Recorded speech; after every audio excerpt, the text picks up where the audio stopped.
السلام علیکم۔ ٹرائر NFT کو لے کر ایک نئی اپڈیٹ سامنے آئی ہے جس میں انہوں نے ویڈرال ٹائم 196 گھنٹوں سے بڑھا کر 368 گھنٹے کر دیا ہے، اور اس سے لگ ہی رہا ہے کہ اب یہ کمپنی اس نے واپس نہیں آنا اور نہ ہی اس نے لوگوں کے ویڈرال دینے ہیں۔ تو یہ جو نئی اپڈیٹ ہے یہ میں آپ کو بتاتا ہوں کہ اس میں انہوں نے کیا ڈیٹیل بتائی ہوئی ہیں۔ تو یہ Trigger NFT notice on launching SPAC listing. This is an exciting start. The company announced the launch of Trigger NFT US stocks SPAC listing. اچھا، یہ کہہ رہے ہیں کہ یہ بڑا ایکسائٹنگ ٹائم ہے، حالانکہ انہیں یہ نہیں پتہ کہ لوگ ڈپریشن کے پیشنٹ بن چکے ہوئے ہیں جو رقم انہوں نے ہیلڈ کر کے رکھی ہوئی ہے، لیکن یہ اسے ایکسائٹنگ ٹائم قرار دے رہے ہیں۔ This will be a new milestone for us, the world first NFT enterprise stock code.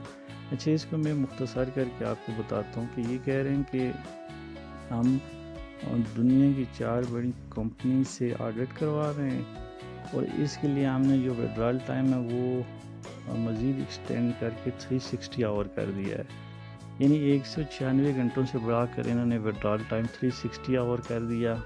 تو اب مزید انہوں نے کچھ دن ویڈرال نہیں دینا، اور اسی پیریڈ میں یہ زیادہ سے زیادہ ڈپازٹ کروانے کی کوشش کریں گے۔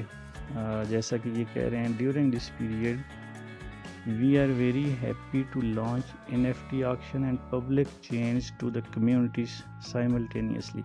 اچھا، اس میں انہوں نے ایک اور نئی اپڈیٹ یہ دی ہے کہ اگر آپ کی لنک سے کوئی بھی بندہ جا کے جوائن کر کے $100 کا ڈپازٹ کرے گا تو آپ کو $50 ملیں گے، یعنی یہ زیادہ سے زیادہ فنڈ لینے کی کوشش کر رہے ہیں بجائے اس کے کہ پہلے والے فنڈ جو ہیں وہ آپ کے ریلیز کریں۔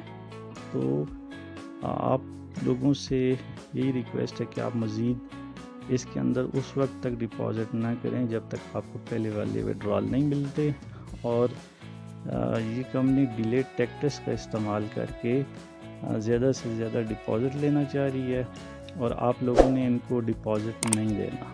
تو یہ ایک نئی اپڈیٹ تھی، میں نے سوچا کہ میں آپ لوگوں سے شیئر کر لوں۔ تو اگلی ویڈیو تک کے لیے اللہ حافظ۔